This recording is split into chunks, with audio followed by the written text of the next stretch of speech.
Bien-aimés, bonjour.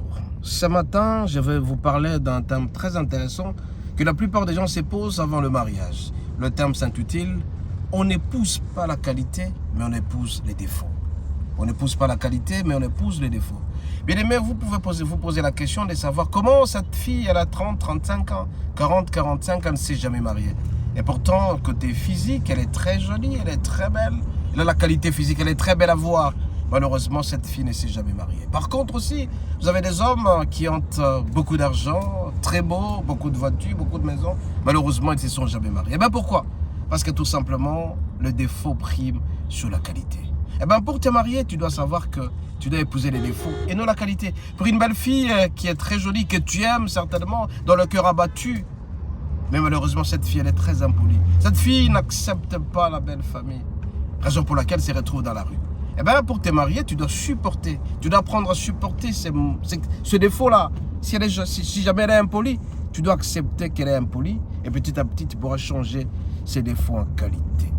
Si tu épouses un homme qui a beaucoup d'argent, mais qui est imbu de lui-même, orgueilleux, qui est multipartiste avec plusieurs filles par-ci, par-là, tu dois supporter cet homme-là. Mais tu dois apprendre tout simplement à amener petit à petit cet homme auprès du Seigneur. Et cet homme pourra changer.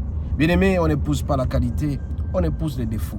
Beaucoup de gens qui sont fiers aux qualités se sont mordus l'hameçon. Mais malheureusement, ces gens-là ont raté la cible.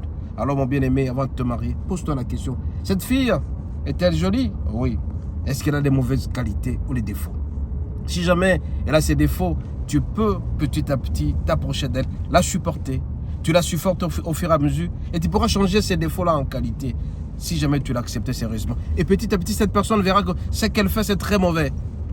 Mais aussi, à un certain moment, ce sont des gènes, c'est-à-dire que c'est héréditaire. Mais tu peux changer avec la prière.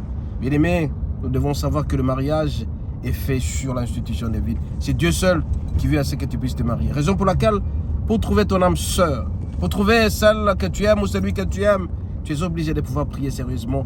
D'abord que tu aies la capacité de supporter, la capacité d'aimer. Et si jamais tu aimais la qualité, tu dois aussi supporter les défauts. Les défauts qui pourront changer au fur et à mesure. Et ces défauts pourront devenir aussi importants dans ta vie. Bien aimé, un homme qui aime sa femme, une fille qui aime son homme, si jamais tous les deux sont ensemble, qualité et défaut, fusionnés, le Seigneur viendra et pourra changer les défauts en qualité. Et petit à petit, le Seigneur bénira. Toutes celles et tous ceux qui s'aiment doivent éviter les querelles, doivent éviter les disputes, doivent éviter les choses qui veulent les changer. Raison pour laquelle ce matin, bien aimé, tu dois épouser tout simplement le défaut et non la qualité. Si jamais tu le faisais, tu changeras les défauts en qualité et le Seigneur te bénira. Soyez bénis et à la prochaine.